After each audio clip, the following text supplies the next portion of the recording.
안녕하세요. 지미입니다. 이제는 서울에서 전용이 24.258평, 분양으로는 31평 정도 됩니다. 이 정도 평수되는 아파트가 이 금액대에 입찰이 가능하다는 건 정말 보기 드물지 않을까 싶습니다. 물론 뭐 입찰을 할 수 있다는 거지 낙찰을 받을 수 있다는 얘기는 아닙니다. 이 물건이 특히 이렇게 감정평가가 4억 7천에 되었고 2020년도에 입찰이 되었고 지금은 3억 7,600에 시작은 하지만 이 물건 자체가 감정평가가 2018년도 경매 접수도 2018년도에 되었고 감정평가도 2018년도에 되다 보니 거의 뭐 부동산 가격이 폭등하기 전이죠. 폭등하기 전이다 보니까 아무래도 감정평가 금액이 상당히 낮은 그런 상황입니다. 그래서 일단은 31평형 아파트가 입찰을 3억 7,600에 할 수 있다라는 이 하나가 굉장한 메리트가 되다 보니 아무래도 조회수뿐만 아니라 어마어마하게 많은 사람들이 이 물건을 보고 있는 것 같습니다. 뭐 누적 조회수가 어마어마하네요. 그러다 보니까 2020년 2월 당시에 입찰할 때 당시에도 이때도 18명이나 들어왔는데 지금 1년 6개월이 흘렀는데 지금 얼마나 많이 올랐어요. 집값이 엄청 올랐잖아요. 오른 상태에서 똑같이 3억 7,600에 입찰을 한다. 이거 몇 명이 들어올까요? 몇 명이나 들어올지는 18명에 2배 36명이 들어올까요? 아니면 이 불허가로 인해서 입찰자들이 들어갈까요? 좀 줄어들까요? 그거는 뭐 결과를 지켜봐야 할 수 있겠죠?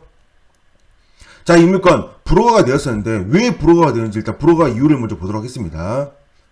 불허가 이유를 여러 가지 볼 수 있겠지만 이 물건은 문건 송달 내역에서 좀 볼 수 있는데요. 자, 이 물건 보시면 먼저 이 물건 간단하게 내용을 보시면 여기 이런 내용이 있습니다.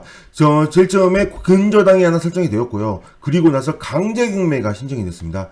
강제경매는 이거는 채권에 의해서 판결을 받아서 경매로 넘긴 거죠. 그래서 이런 여기 있네 공정증서에 의해서 경매로 넘긴 걸로 보이시는데요. 문건 송달 내역을 보시면 여기에 2019년 6월 28일 날 먼저 처음에 강제 집행 정지 집행 결정을 제출했었고 그다음 2019년 11월 20일 날 경매 속행 신청서가 제출이 됐었잖아요.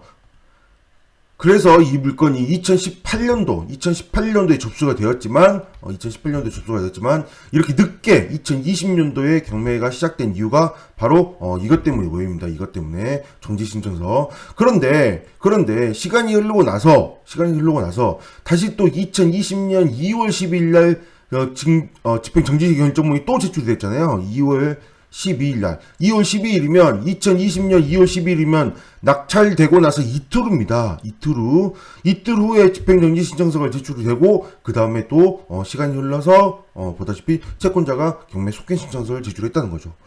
이런 거 보면 참 나쁘다는 생각이 듭니다. 이건 뭐 억지로 이렇게 하는 거잖아요. 일부러 낙찰 기다렸다가 계속 미루는 소유자와 채무자와 뭔가 협상을 했는지 아닌지는 알 수 없겠지만 강제 집행 정지 경찰문이 제출했다는 거는 돈을 다 갚지 못했다는 거잖아요. 일부만 갚아서 이런 거 정지 신청을 제출했는지 그걸 뭐 알 수 없지만 돈을 다 갚지 못했기 때문에 채권자가 이렇게 계속 다시 경매 속행 신청을 해달라고 이렇게 신청을 하고 있는 겁니다. 계속 이렇게 신청을 하고 있잖아요. 이렇게 아무리 법원이라고 하더라도 이런 식으로 계속 하면 이거 뭐예요 이거. 참 이거 입찰자들 이거 시간 들여서 이렇게 조사하고 이 낙찰받은 사람은 불허가 나서 얼마나 진짜 그렇잖아요. 그냥 이거 그때는 낙찰을 받게 만들지. 이렇게 아무리 그렇다고 하더라도 뭐 채권자와 채무자 간에 어떤 일이 있다고 하더라도 이렇게 불허가를 쉽게 내려주면 안 되지 않을까. 물론 뭐 상황이 있고 사정이 다 있었겠지만 그래도 낙찰을 받게 만들었었던 게 맞지 않을까. 좀 아쉬움이 좀 듭니다. 이 사람 입장에서 얼마나 아깝겠어요. 왜? 이 물건 지금 시세 보도록 하겠습니다. 여기는 평수가 하나밖에 없거든요. 그래서 면목 신성 미수지음이고 평수는 하나밖에 없는데요. 저 보다시피 마지막 실거래가 지금 3억 1,500입니다. 7억대가 넘어가고 있습니다. 지금 얼마에 낙찰 받았는데요? 당시에 4억 7,300에 받았는데 굉장히 잘 받았었죠. 그때 당시에. 그러고 나서 지금은 굉장히 높아졌으니 얼마나 좀 게다가 지금 이 물건 매물 한번 봐보겠습니다. 매물이 지금 보다시피 7억 5천, 7억 3천, 7억 5천 다 이렇게밖에 매물이 없습니다. 7억 4천 거의 7억 중반대밖에 없죠. 이런 상황이니 물론 뭐 채권자, 채무자 입장에서는 늦춤으로 인해서 굉장히 집값이 올라서 오히려 채권자든 채무자든 이거 돈을 다 받을 수 있는 굉장히 좋은 상황이 됐을 수도 있겠죠. 진짜 정말 다 받을 수 있겠는데 근저당이 이 금액이 채권 채고액이 전부 다 아니라고 한다면 뭐 한 3억 정도가 된다고 한다면 여기 3억이라고 한다면 물론 뭐 2019년도 금액이니까 지금은 더 올랐겠죠. 올랐다고 하더라도 이걸 웬만큼은 다 받아낼 수 있지 않을까 좀 생각을 해보게 되는데 어쨌든 운이 좋았죠. 이 채권자 입장에서는 미뤄진 게 운이 좋았지만 그렇다고 하더라도 이렇게 법원에서 경매가 진행이 되는데 저는 개인적인 생각으로 이렇게 강제집행 정지가 이렇게 신청이 되면 계속 불허가 떨어지고 미뤄지고 이런 것들을 좀 없애야 된다고 생각합니다.